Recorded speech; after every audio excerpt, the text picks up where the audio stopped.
Assalamualaikum warahmatullahi wabarakatuh.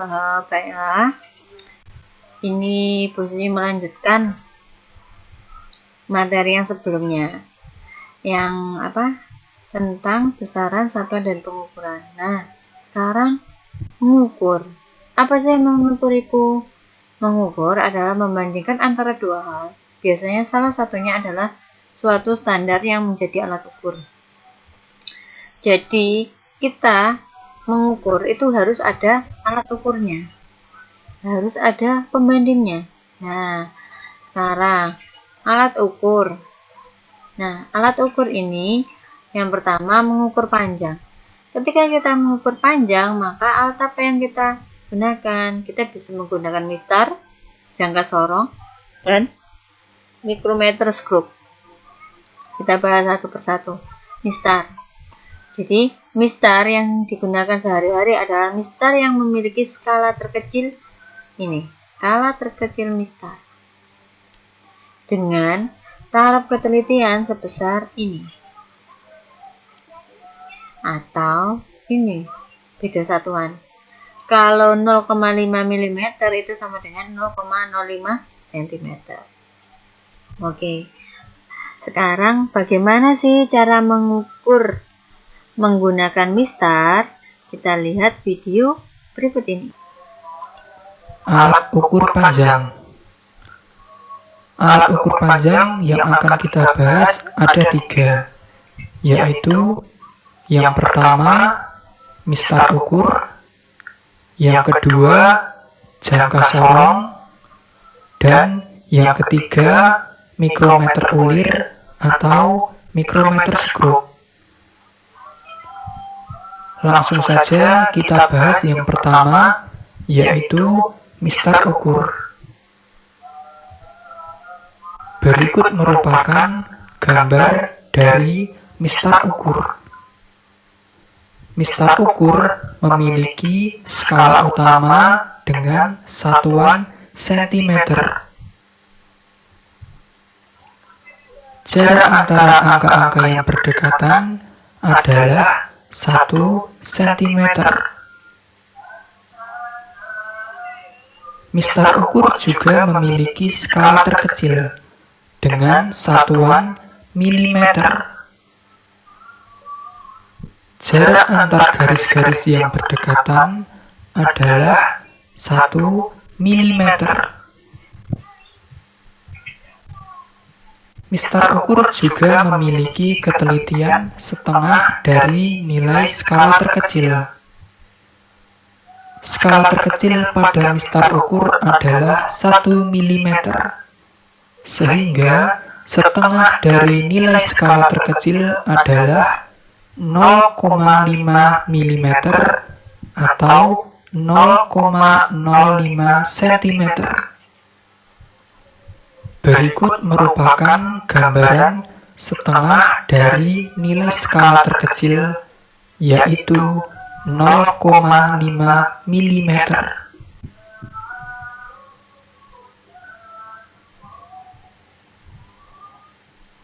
Selanjutnya kita beri contoh pengukuran menggunakan mistar ukur. Ukurlah panjang kertas berikut ini. Dengan menggunakan mistar ukur, kita dapat mengukur panjang kertas. Hasil pengukuran adalah: pertama, kita baca dahulu skala utama. 1 cm, 2 cm, 3 cm. Pengukuran pada skala utama adalah 3 cm atau sama dengan 30 mm.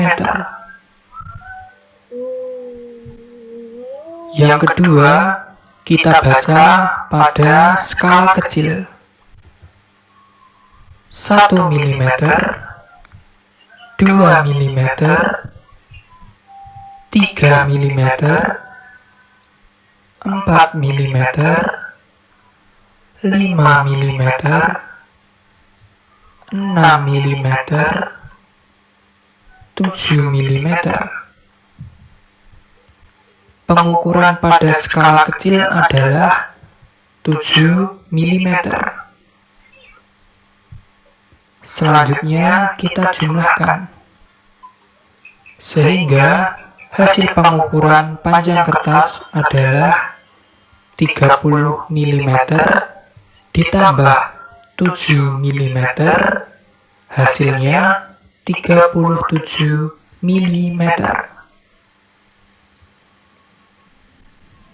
Ya, itu tadi. Oke, setelah kalian melihat video yang tadi, nah, kadang kita ketika praktek itu penilaiannya beda antara satu anak dengan anak lainnya. Jadi kayak gini, ini ada benda yang diukur ini, ada yang bilang kalau panjangnya itu 30,2, ada yang bilang 30,1, ada yang bilang 30,3. Nah, kok beda-beda ya dari 3 anak ini? Kira-kira mana yang paling tepat? Yang paling tepat adalah 30,2. Alasannya, kita tiap kali mengukur itu pandangan mata kita harus tegak lurus dengan arah yang kita ukur. Nah, harus tegak lurus gini. Kalau misalnya tidak tegak lurus, maka hasil yang kita peroleh itu tidak valid. Jadi, yang orang yang menilai atau membaca bahwa skalanya itu 30,1 sama 30,3, ini dikatakan dia melakukan kesalahan. Kesalahan apa? Kesalahan paralak. Jadi, kesalahan paralak adalah kesalahan membaca angka pada suatu alat ukur karena kedudukan mata pengamat tidak tepat. Jadi, mata pengamatnya itu dari sisi kanan, dari sisi kiri. Nah, itu tidak boleh. Jadi, ketika kalian mengukur, maka pandangan mata kalian harus tegak lurus dengan apa yang kalian ukur. Gitu. Itu untuk materi tentang cara mengukur menggunakan mistar. Nah, selanjutnya kita akan membahas tentang jangka sorong. Jadi, jangka sorong biasanya digunakan untuk mengukur ketebalan benda yang tipis, mengukur diameter, terus mengukur diameter dalam maupun bagian luar pipa, dan untuk mengukur kedalaman suatu bejana yang sempit. Nah, taraf penelitiannya sekian, 0,1 mm, jadi lebih kecil daripada mistar, atau 0,01 cm. Itu taraf penelitiannya. Oke. Nah, sekarang bagian-bagian dari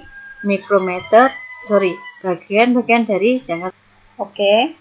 Sebelum kita mempelajari cara menggunakan jangka sorong, maka kita harus tahu dulu bagian-bagian dari jangka sorong beserta fungsinya. Perhatikan video berikut ini.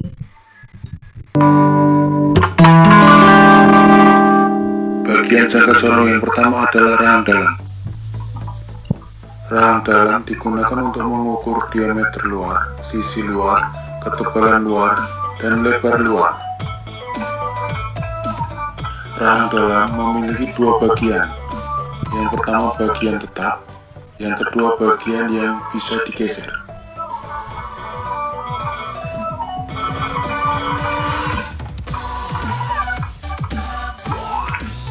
Langsung saya berikan contoh. Di sini ada sebuah benda kerja. Rahang dalam akan saya gunakan untuk mengukur diameter luar. Seperti ini. Kemudian yang kedua, rahang dalam akan saya gunakan untuk mengukur ketebalan sisi luar suatu benda.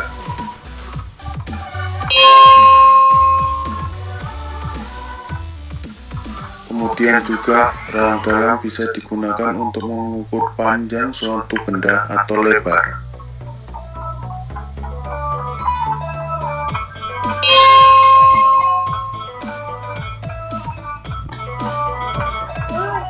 Kemudian bagian nomor 2 yaitu bagian rahang luar yang digunakan untuk mengukur diameter dalam, sisi dalam, ketebalan dalam, dan lebar dalam. Sama halnya dengan rahang dalam, rahang luar juga memiliki dua bagian. Yang pertama bagian tetap, kemudian yang kedua bagian yang bisa digeser.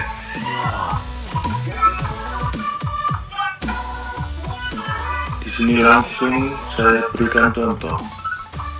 Rahang luar digunakan untuk mengukur diameter dalam suatu benda.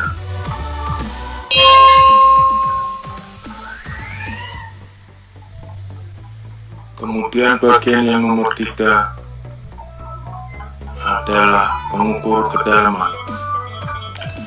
Orang lapangan sering menyebutnya dengan deep measuring plate.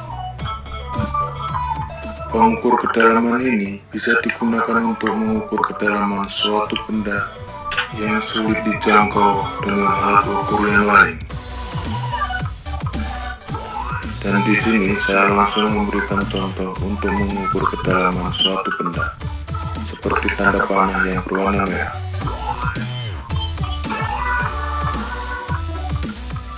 Kemudian bagian yang keempat adalah skala utama untuk menentukan hasil pengukuran.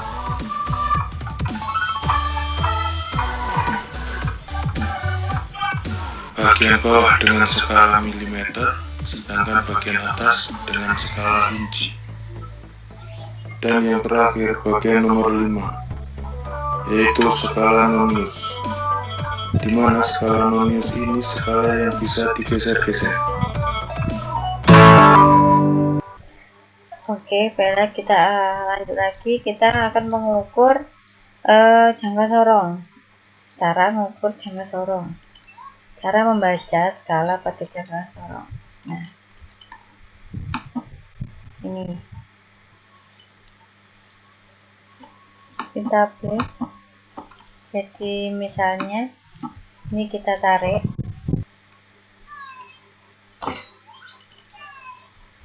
Nah, ini.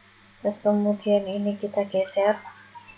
Setelah kita geser, kita bendanya ditaruh, terus kemudian kita kunci. Nah, di situ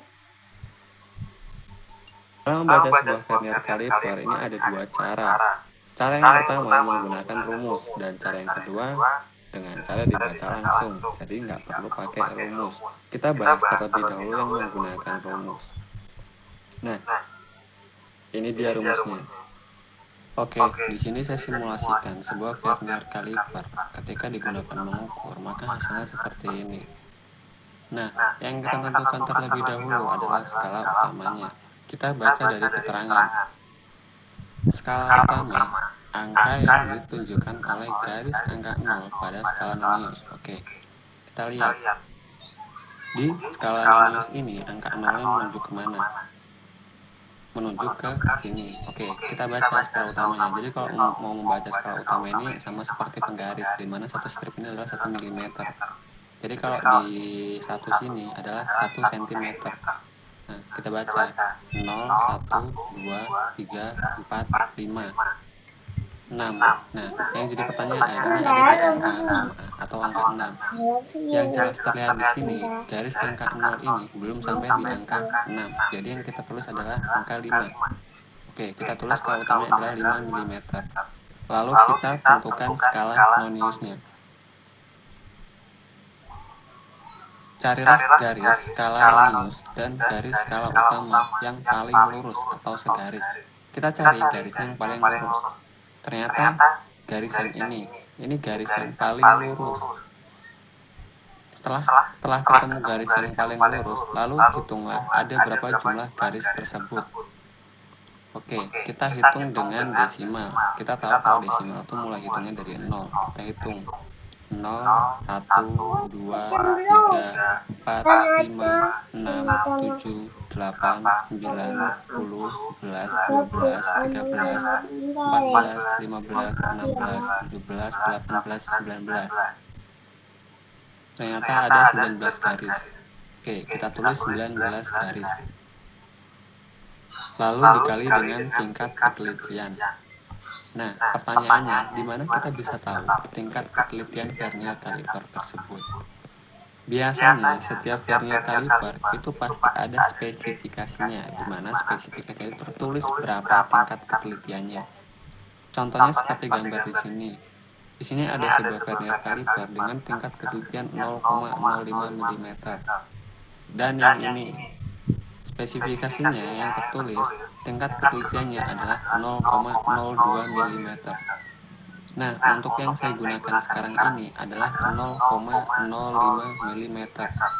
Kita tulis tingkat ketelitiannya 0,05 mm.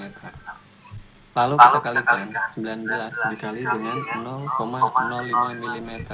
Hasilnya adalah 0,95. Lalu dijumlahkan skala utama dengan hasil perkalian tadi. 5 ditambah 0,95 sama dengan 5,95.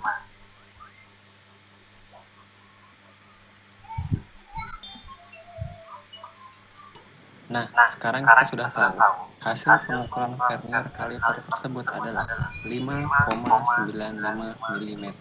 Oke, cara membaca dengan rumus sudah. Sekarang kita coba membaca secara langsung tanpa menggunakan rumus.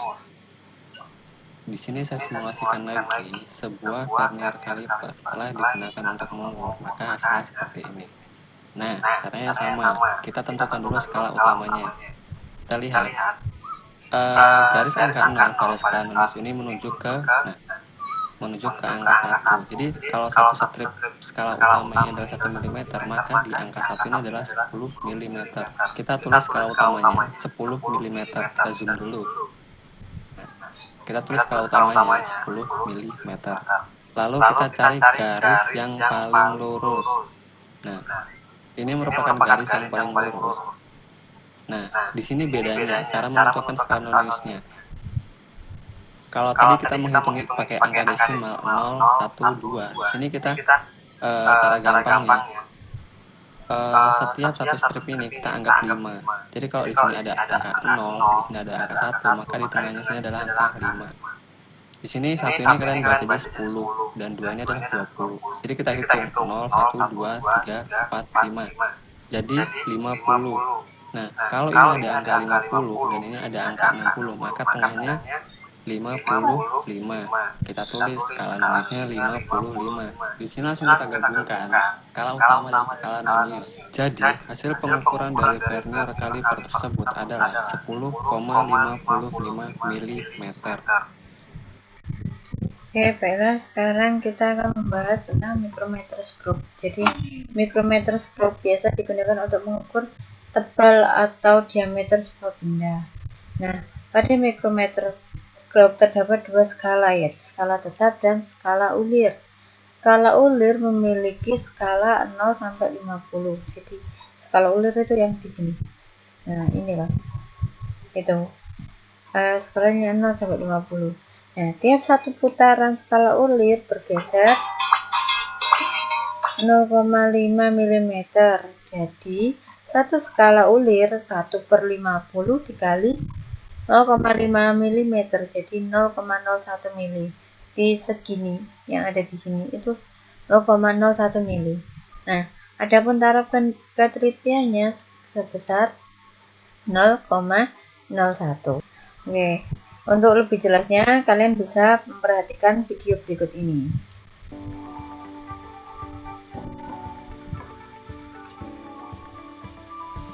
Namanya poros tetap, ini poros bergerak, terus ini pengunci, ini adalah skala utama, terus kemudian yang ini adalah skala nonius atau skala putar, skala ulir tadi yang bisa dijelaskan. Terus ini adalah reset knob sebagai pemutarnya. Nah, bagaimana cara menggunakannya? Dimasukkan bendanya di sini, di tengah-tengah sini, kemudian diputar. Yang diputar bukan ininya loh, Rek, tapi ujungnya ini ya. Oke. Setelah Setelah merasa ini sudah tepat, kemudian ini ditutup. Nah, kemudian kita baca skala utamanya berapa? Mikrometer scope atau terkenalnya. Baik, mikrometer seperti ini, kemudian kita memutarnya seperti ini. Di mikrometer scope ini kegunaannya untuk mengukur ketebalan benda yang serba tipis sebenarnya, untuk buku, untuk apalah. Nah, dia hanya punya rahang sebesar ini. Kemudian menggesernya dengan cara diputar. Nah, ini diputar. Nah, kalau diputar ini. Oke. Baik teman-teman. Kemudian di sini ada dua skala teman-teman. Nah, lihat nih, di sini ada skala yang bisa berputar dan skala yang tetap. Skala yang tetap. Nah, oke, kita mulai belajar mengukur. Nah, ini tengah ini fungsinya untuk mengunci. Jadi ketika sudah terukur, kita kunci seperti ini. Nah, kita tinggal putar ke sini. Ketika diputar, dia sudah tidak bisa lagi. Ya, ini nggak bisa lagi. Ya. Nah, kemudian kalau sudah bunyi kretek-kretek berarti tandanya dia sudah mentok. Biasanya ini seperti ini ya. Oke, saya putar ke sini, kena tangan. Nah, kretek-kretek, ya kan? Ini sudah mentok artinya. Baru kita baca skalanya. Oke, mari kita lihat bareng-bareng. Nah, misalnya skalanya seperti ini. Di skala ini, di sini ada skala yang tetap. Nah, nilainya ini 0, 1,5, 1, 1,5, 2, 2,5, dan seterusnya sampai angka 5. Nah, berarti di sini 6, 7, 8. 8,5 ini belum nyampe nih teman-teman, karena belum kelihatan nih skala bawahnya. Jadi ini masih 8. Oke ya. 8. Tulis dulu 8,0. Ya, begitu cara menulisnya awalnya. Nah, kemudian kita lanjutkan nih. Di sini ada skala yang sejajar dengan skala yang mendatar ini, garis. Nah, lihat ya, garis mendatar. Di sini kita ketemunya di sini. Ini 36, 37, 38 kan di sini. Kita tambahkan 38 itu di sini. 38. Ini artinya 0,38. Nah, baru kita jumlahkan. Ini 8, ini 3, 8. Jadi 8,38 mm. Nah, mudah kan teman-teman? Oke, satu lagi. Kita akan lihat skalanya. Satu lagi teman-teman. Oke, saya ambil contoh gini. Nah, saya mendapatkan satu skala seperti ini. Nilainya berapa? Nilainya adalah 11,5. 11,5, ya kan? 11,5. Kemudian kita lihat nih di sini. Skala yang sampingnya ini. Skala sampingnya menunjukkan angka 26. Kita jumlahkan di sini. 26. Nah, dijumlah ini 6, ini 7, ini 1. Nah, komanya maka 11,76 mm. Oke, mudah kan teman-teman? Oke, selanjutnya kita akan membahas tentang pengukuran atau mengukur massa. Jadi, alat yang digunakan untuk mengukur massa benda itu bisa timbangan timbangan pasar, neraca Ohlson 2 lengan dan neraca Ohlson 3 lengan, timbangan berat badan serta neraca digital. Nah, kita bahas satu persatu. Pengukuran massa benda dengan neraca 2 lengan. Maksudnya 2 lengan itu ini loh, Rek. Ada 2. Nah, bagaimana? Oke. Untuk menentukan hasil pengukuran massa benda dengan neraca 2 lengan, baik itu timbangan Dajin, Ohlson, timbangan pasar, cukup dengan cara meletakkan beban pada salah satu lengan dan meletakkan massa kalibrasi standar pada lengan satunya. Kemudian mengamati sampai antara sini sama sini itu seimbang. Alat ini berfungsi untuk mengukur massa benda dengan mempunyai batas ketelitian 0,1 gram. Berikut bagian-bagian dari neraca 2 lengan. Yang pertama, bagian atas. Bagian atas ini adalah lengan neraca. Lengan neraca berfungsi untuk menggantungkan gantungan beban dan piringan atau pen. Lengan neraca terbuat dari kaleng biskuit bekas. Yang kedua, Penyangga. Penyangga berfungsi untuk menyangga lengan neraca. Penyangga terbuat dari pralon bekas. Yang ketiga, gantungan. Gantungan berfungsi untuk menggantungkan piringan atau pen yang terbuat dari hanger bekas. Yang keempat, piringan atau pen. Piringan atau pen berfungsi untuk meletakkan benda yang akan ditimbang masanya. Piringan atau pen terbuat dari tutup toples bekas. Yang kelima, bagian alas. Bagian alas berfungsi sebagai tempat berdirinya penyangga. Bagian alas terbuat dari papan kayu bekas. Cara penggunaan neraca dua lengan. Pastikan neraca dalam keadaan seimbang. Kemudian, letakkan benda yang akan diukur masanya pada satu sisi piringan.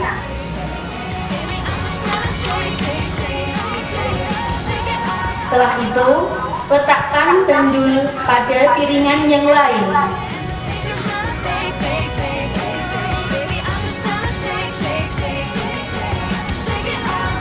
Amati pergerakan dari jarum. Apabila jarum belum tepat pada garis seimbang, maka tambahkanlah beban hingga jarum tepat pada garis seimbang. Ditambah sampai posisinya cara menggunakan neraca dua lengan. Sudah tepat pada garis seimbang. Nah, sudah tepat. Lalu catat masa beban benda yang ditimbang sesuai dengan masa bandul yang digunakan. Sekian penjelasan dari alat peraga ini. Itu adalah cara membaca atau mengukur massa dengan menggunakan neraca dua lengan. Jadi bebannya dikasihkan ke sini, terus dihitung kira-kira berapa. Nah, terus kemudian ada pengukuran massa dengan neraca ohos. Ohos 3 lengan. Maksudnya 3 lengan itu apa? Ininya Lore. Ini ada 3. 1, 2, 3. Oke. Untuk lebih jelasnya, kalian bisa lihat video klip. Ini neraca 3 lengan, jadi ada bagian-bagiannya. Terus cara mengukurnya, nah kita tinggal ini pertama dikalibrasi dulu, jadi hingga dia berada di posisi yang seimbang, biar nanti tidak mempengaruhi hasil pengukuran. Nah, kalau sudah dikalibrasi itu maksudnya ininya garis yang di sini itu sama dengan yang di sini. Nah, setelah dikalibrasi selesai, maka kita tinggal meletakkan benda yang akan kita ukur. Nah, setelah meletakkan benda yang kita ukur, kemudian kita geser sampai ininya ini tadi tetap berada di posisi yang di sini kayak gitu. Nah, ini digeser-geser. Oh, kebesaran pertanyaan. Nah, mulai dari ini nilai apa namanya, puluhan, ratusan, sama satuan. Nah, pokoknya digeser-geser sampai dia ini berada di posisi seimbang kayak gitu. Itu cara menggunakan neraca ohos 3 lengan. 3 lengan itu maksudnya ini 1, 2, 3, itu namanya 3 lengan. Terus cara mengukur neraca ohos itu kayak gini. Ini berapa? 400. Ini berapa? 50. Ini 6,5. Berarti kalau misalnya kita mau nyari masanya berapa? 456,5 kayak gitu. Itu cara membaca neraca ohos. Nah, jadi ini 400, ini 50, ini 6,5. Jadi massa benda tadi itu 456,5 gram kayak gitu. Perhatikan ada neraca 4 neraca lengan. Kenapa 4 lengan? Disebut 4 lengan karena dia memiliki lengannya 4 memang ya. 1, 2, 3, 4 ya. Jadi ada 4. 1, 2, 3, 4. Nah, kemudian yang pertama harus kita perhatikan sebelum melakukan percobaan adalah lihat skala 0 paling ujung. Skala 0 paling ujung. Ya, agak saya perbesar ya. Saya perbesar dulu.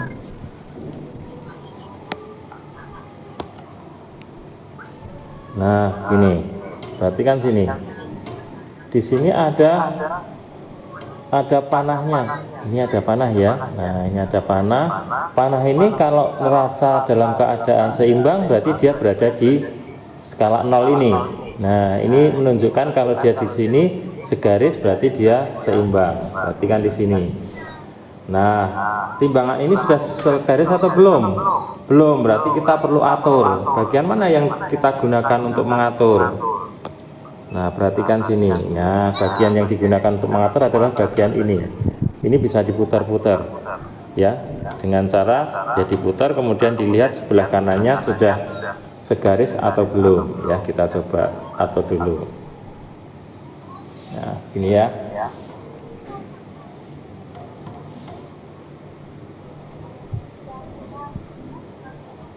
Jadi itu untuk mengatur kalibrasinya biar seimbang. Ya, oke.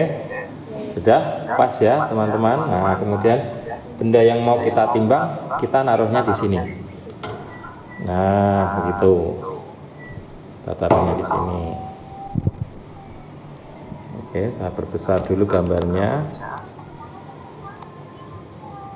Nah, begini. Yang pertama kita lakukan adalah menggeser lengan yang terbesar dulu. Di sini ada 0, 100, 200. Kita geser yang terbesar dulu. Nah, kalau dia belum bergerak turun berarti masih kita lanjutkan. Nah, kalau dia mentok berarti kita kembalikan. Nah, begini. Selanjutnya yang kedua, yang neraca yang kedua ini kita geser.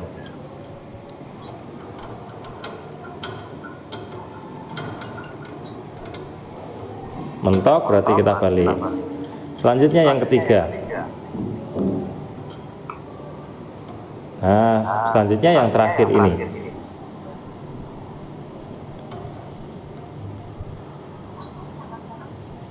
Oke, yang terakhir ya. Jangan sampai gerak-gerak yang mau ditimbang. Nah, dilihat skala yang tadi 0 tadi. Yang di sini ya, yang di sebelah sini. Nah, lihat. Kalau dia sudah segaris, lihat. Kalau dia sudah segaris di sini, berarti baru kita baca skalanya. Baru kita baca skalanya. Dilihat mulai yang terbesar. Di sini satuannya adalah dalam gram semua. 100, kita tuliskan 100. Kita tulis 100 sini. 100. Dilihat skala yang kedua. Di sini nilainya 80. Di sini nilainya 4, di sini nilainya 0,65. Nah, jadi 100 kita tuliskan tadi ya. Ini 100, 80, kemudian 4, kemudian yang di bawahnya 0,65. Nah, kita susun ke bawah gini, 5, ini 6, ini 4, ini 8, ini 1. Nah, jadi ketemunya 184,65 gram. Perhatikan satuannya ya teman-teman ya. Oke. Selanjutnya mengukur luas dan volume benda. Jadi untuk benda yang berbentuk tidak teratur, kita dapat menggunakan gelas ukur dan gelas panturan untuk mengukur berapa besarnya luas dan volume benda tersebut. Mengukur volume dari umbi bawang merah. Umbi bawang merah ini memiliki bentuk yang tidak beraturan sehingga tidak bisa diukur dengan cara yang biasa. Kemudian bagaimana cara mengukurnya? Yaitu menggunakan alat ini. Ya. Caranya bagaimana? Kita masukkan air ke dalam gelas ukur. Ini adalah gelas ukur.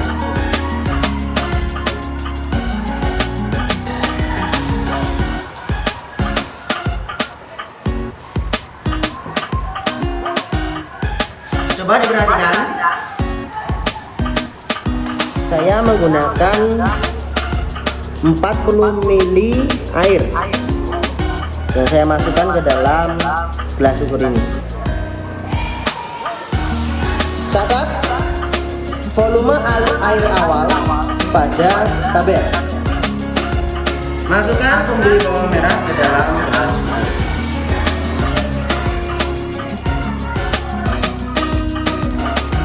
Setelah dimasukkan, kita melihat ya, skala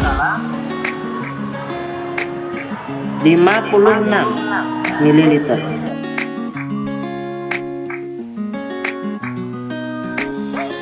Itu dari mana? Ini kan 40 ya. Jadi ini 50 itu. Nah, kita akan belajar mengenai gelas ukur. Nah, gelas ukur ini bisa digunakan untuk salah satu kegunaannya untuk menentukan volume benda yang bentuknya tidak beraturan. Oke. Nah, saya punya gelas ukur maksimalnya di sini 50 ml. Plus minus 0,5. Nah, plus minus 0,5 itu artinya 0,5 adalah skala minimalnya.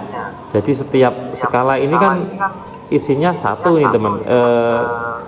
Ya, isinya satu ya teman-teman, satu. Nah, nanti kalau misalnya pas di tengah-tengah itu 0,5 itu yang dimaksud plus minus di sini. Nah, setiap gelas ukur memiliki volume yang berbeda-beda ya teman-teman ya. Ada yang 100 ml, ada yang 50, ada yang 20 dan seterusnya. Nah, saya ambil contoh yang 50 ml. Nah, kemudian gelas ukur ini sudah saya isi air nih teman-teman ya. Nah, seperti ini. Saya menggunakan background putih biar agak kelihatan ya teman-teman ya. Kita melihat gelas ukur itu tidak boleh dengan agak kemiringan dari atas atau dari bawah. Jadi tepat harus berada di depan kita nih gelas ukur. Nah, seperti ini. Teman-teman bisa perhatikan ya. Seperti ini. Maka di situ volume dari gelas ukur adalah 20 ml.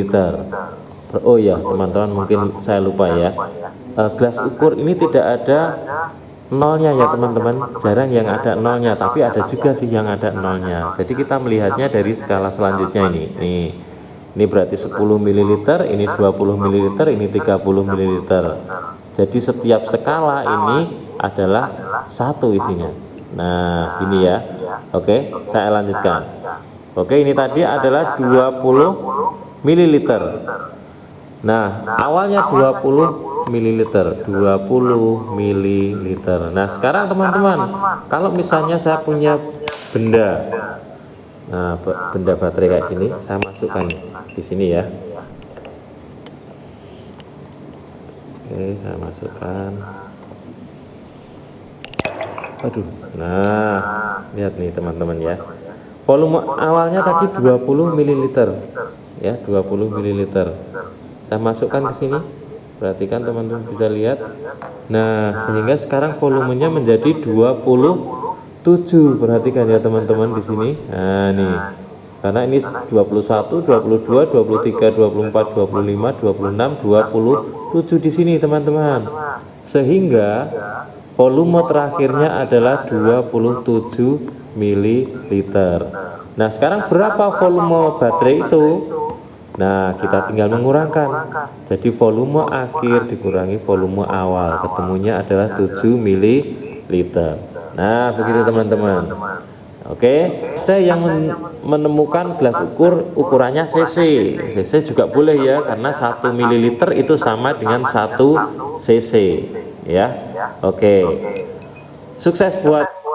Oke, mengukur massa jenis. Untuk mengukur massa jenis dapat diukur secara langsung dan tidak langsung. Secara tak langsung, terlebih dahulu kita mengukur massa dan volume benda, kemudian menentukan dengan kesamaan ini. Nah, terus kemudian untuk massa jenis zat cair dapat dihitung secara langsung dengan alat yang namanya hidrometer. Ini adalah contoh alat yang dinamakan hidrometer. Hydrometer adalah alat yang digunakan untuk mengukur berat jenis ataupun kepadatan relatif dari suatu cairan, yang artinya rasio densitas cairan kepadatan air. Nah, sebuah hidrometer biasanya terbuat dari kaca yang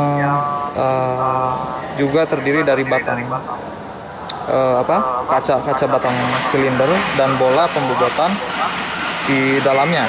Nah, di dalam ini yang berwarna merah itu merupakan merkuri atau tembakan timah untuk membuat si float ataupun pelampung ini mengapung dengan tegak. Nah, cairan yang akan diuji dituangkan ke dalam tabung ini, dihisap dengan cara menekan karet penghisap di sini, dan cairan masuk melalui saluran masuk yang ini, sehingga setelah itu cairan akan masuk ke dalam dan pelampung akan mengambang dan menunjukkan besar berat jenis cairan yang kita ukur. Kita akan mengukur berat jenis cairan elektrolit baterai, dan indikator pengukuran terdapat pada pelampung, yang mana jika cairan elektrolit ternyata permukaannya sejajar dengan yang berwarna merah, maka baterai perlu di recharge, sedangkan yang warna putih fair ataupun dalam kondisi sedang, tidak terlalu buruk, dan good artinya dalam kondisi yang baik. Dan di area ini pula terdapat angka yang menunjukkan besar berat jenis cairan elektrolit yang kita ukur. Untuk mengukur, pertama-tama kita tekan penghisap semaksimal mungkin seperti ini, lalu kita masukkan tube ke dalam baterai untuk menghisap cairan elektrolit, dan kita lihat cairan elektrolit terhisap masuk. Dari sini maka pelampung dapat mengambang seperti ini, dan usahakan pelampung tidak menempel ke dinding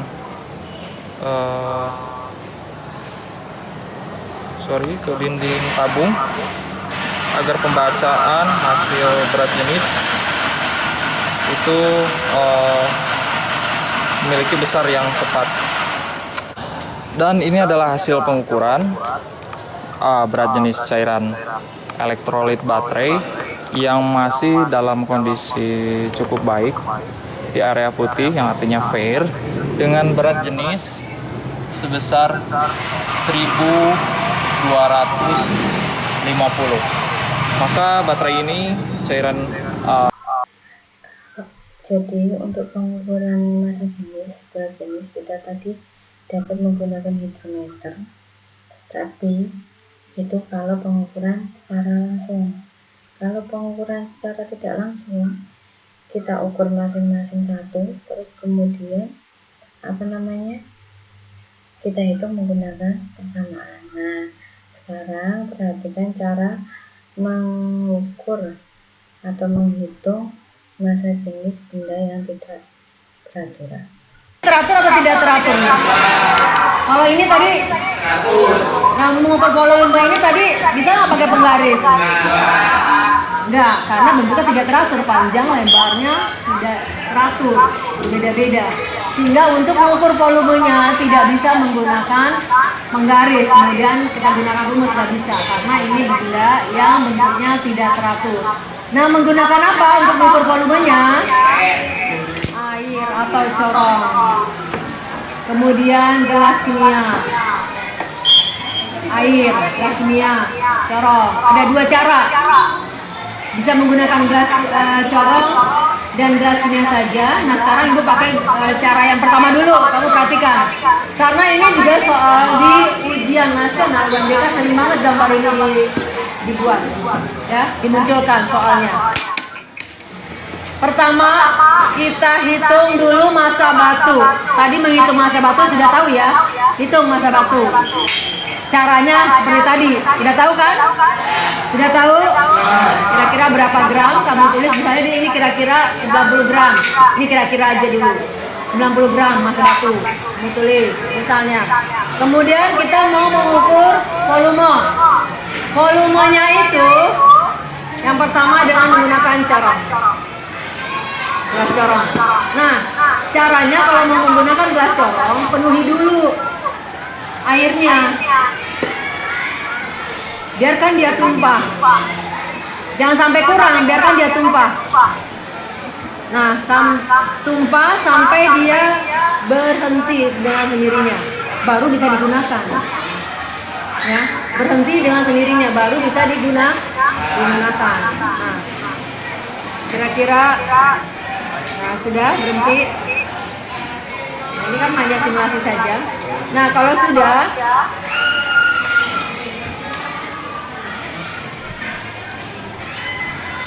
kalau dibuang dulu nih, dari situ di got ya. Oke, kalau sudah, nanti masukkan benda yang ingin diukur volumenya, yaitu tadi batu yang tadi. Mengukur massa batu yang tadi. Coba perhatikan semuanya. Diukur. Nah, ini makanya airnya harus ditampung. Sudah? Pelan-pelan, kita masukkan pelan-pelan. Sampai dia tenggelam. Biarkan airnya berhenti dengan sendirinya. Sampai berhenti. Nah, kira-kira volumenya yang mana nih? Nah, yang di gelas kimia itu volume apa? Volume batu. Karena gelas kimia ini ukurannya sangat besar dan tidak terlihat. Di sini kan berapa di sini? 50 ya? Ini kan ada kacamatanya. 50. Nah, supaya lebih pastinya kita bisa gunakan gelas ukur ini. Kita masukkan aja. Ini gelas ukurnya pecah ya. Oh, ternyata lebih dari harusnya yang besar. Nah, setelah kita tahu berapa jumlah volume air yang tumpah, kita untuk mencari massa jenis benda, maka kita pakai persamaan. Jadi rho sama dengan massa dibagi volume. Massa dari batu yang kita hitung pakai neraca tadi dibagi dengan volume air yang tumpah di gelas ini tadi berapa gitu. Oke, selanjutnya kita mengukur kuat arus listrik atau medan magnet. Jadi alat ukur arus listrik itu adalah ampermeter bisa, galvanometer bisa, multimeter atau avometer.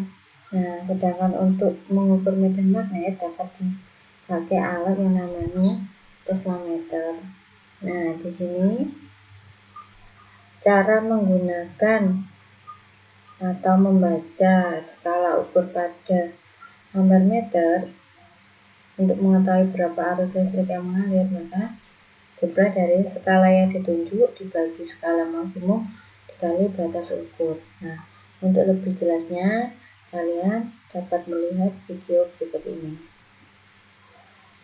Arus yang mengalir pada suatu rangkaian, kita bisa menggunakan alat ukur listrik yaitu ampermeter. Ini adalah rangkaian tertutup yang bisa kita gunakan untuk melihat pengukuran arus listrik. Berikut ini adalah alat-alat yang kita perlukan pada pengukuran arus listrik, yaitu lampu sebagai hambatan,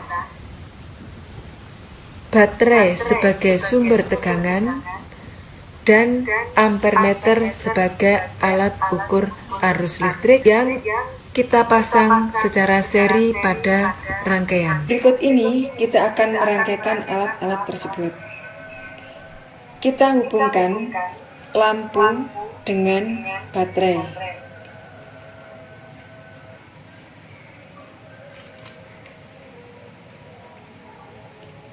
Sehingga lampu tersebut menyala. Itu berarti dalam rangkaian ada arus yang mengalir yang arahnya keluar dari kutub positif baterai melewati lampu menuju ke kutub negatif baterai. Kemudian kita pasang ampermeter dengan terlebih dahulu memutar tombol ampermeter ke arah angka 300 mA.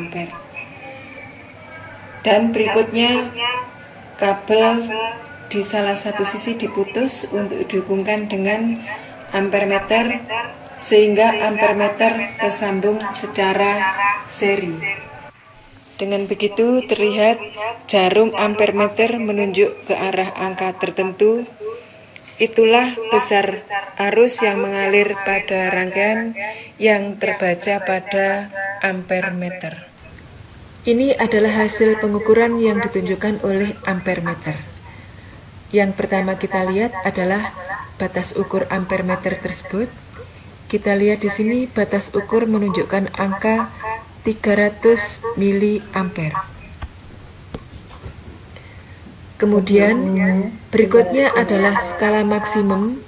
Kita pilih salah satu skala di sini yaitu 60. Yang berikutnya adalah angka atau skala yang ditunjukkan oleh penyimpangan jarum ampermeter yaitu pada angka 30. Dengan demikian, hasil pengukuran arus yang mengalir pada rangkaian tersebut diperoleh dari skala yang terbaca dibagi skala maksimum kali batas ukur dan diperoleh 150 mA. Selanjutnya adalah mengukur waktu. Jadi untuk mengukur waktu kita dapat menggunakan jam dinding, jam ion, stopwatch, jam digital, jam analog, dan jam matahari. Nah, ini jam matahari, jam yang pertama kali digunakan sebelum adanya jam analog sama jam digital. Beda. Nah, ini adalah stopwatch. Nah, stopwatch itu ada dua, ada yang analog, ada yang digital. Nah, bagaimana cara membaca stopwatch yang analog? Untuk lebih jelasnya dapat dilihat video berikut ini. Biasanya kita sering memakai ini HP untuk untuk stopwatch. Tapi kita juga harus tahu bagaimana cara mengukur menggunakan stopwatch analog. Nah, aplikasi seperti ini ya di handphone kalian mungkin bisa langsung jalan. Nah, kita mulai seperti ini. Kalau di sini yang akan kita lihat adalah manual yang seperti ini ya. Oke, kita lihat ya teman-teman. Kita lihat cara membaca secara skalanya. Kita lihat skalanya. Di sini ada dua skala teman-teman, ini dengan skala yang besar. Kalau jarum panjang ini berputar, perhatikan ini berputar gini, satu putaran sama dengan 1 menit. Jadi di sini kalau setelah satu putaran, dia di sini akan menunjukkan angka 1 di sini. Nah, nanti teman-teman lihat nih, sekali berputar. Nah, kemudian di sini ini 1 menit. Ya, ini 1 menit, ini 2 menit, ini 3 menit, ini 4 menit, 5 menit. Jadi kalau satu putaran ini waktunya adalah 30 menit. Nah, dilihat nih teman-teman, yang panjang ini sudah sampai di sini. Nah, di sini berarti dia sudah jalan selama 1 menit. Begitu ya teman-teman ya, kira-kira bisa. Oke, sekarang kita lihat nih. Saya akan tunjukkan cara membacanya. Ya, cara menggunakannya kita pencet sekali gini, tek gini, maka dia akan jalan. Cara menghentikannya kita stop sekali, tek. maka dia akan berhenti. Kemudian untuk mereset ulang, kita tekan sekali lagi. Nah, dia akan kembali ke 0. Nah, kita lihat ya teman-teman, perhatikan. Oke. Nah, kalau seperti ini berarti dia sudah jalan selama 5 detik. Perhatikan teman-teman skala ini. Ini 1 detik, 2 detik, 3 detik, 4 detik, 5 detik. Nah, berarti kalau seperti ini adalah 5 detik. Nah, sekarang perhatikan lagi. Kalau seperti ini. Nah, perhatikan teman-teman. Skala yang kecil. Ya, teman-teman bisa lihat ya, lebih dekat lagi. Skala kecil ini menunjukkan angka 0,2 satu skalanya, teman-teman. Ya, perhatikan ini teman-teman. Ini ada 0 di sini. Kalau saya urutkan di sini, ya dari awal aja ya teman-teman ya. Oke. Misalnya seperti ini. Ini 0,1, 0,2, 0,4, 0,6, 0,8, 1. Ini 1,2, 1,4 dan seterusnya. Jadi teman-teman bisa perhatikan kalau misalnya angkanya seperti ini, perhatikan ya. Saya jalankan dulu. Oke. Nah, perhatikan teman-teman. Lebih dekat lagi ya. Oke. Nah, kalau seperti ini berapa nilai stopwatch yang ditunjukkan adalah 5,4 detik ya. Di sana adalah 5,4 detik. Nah, begini. Saya perhatikan Nah, jadi kesimpulannya kalau kita ingin membaca skala pada stopwatch, yang bagian atas ini itu menunjukkan detiknya, terus kemudian yang bagian bawah itu adalah menitnya. Nah, terus kemudian dalam setiap setiap garis di sini itu bernilai 0,2. Nah, itu cara membaca skala pada stopwatch. Selanjutnya adalah trigger timer. Jadi trigger timer ini biasanya dilengkapi dengan pita kertas yang digunakan untuk menentukan catatan waktu dan jarak yang ditempuh pita kertas. Nah, pita kertas dihubungkan dengan benda yang bergerak. Dengan mengetahui jarak dan waktu gerak pita, maka kita dapat menentukan berapa kecepatan pita. Nah, waktu yang diperlukan untuk menempuh jarak 2 titik pada pita kira-kira sekitar 1/50 detik atau 0,02 sekon. Jadi ini nanti pitanya dihubungkan sama bendanya itu nanti kan bergerak. Nah, di situ akan terekam jejak-jejak seperti ini. Nah, ini sekilas tentang trigger timer. Mungkin untuk penjelasan tentang mengukur, sekian dari saya, kurang lebihnya mohon maaf. Assalamualaikum warahmatullahi wabarakatuh.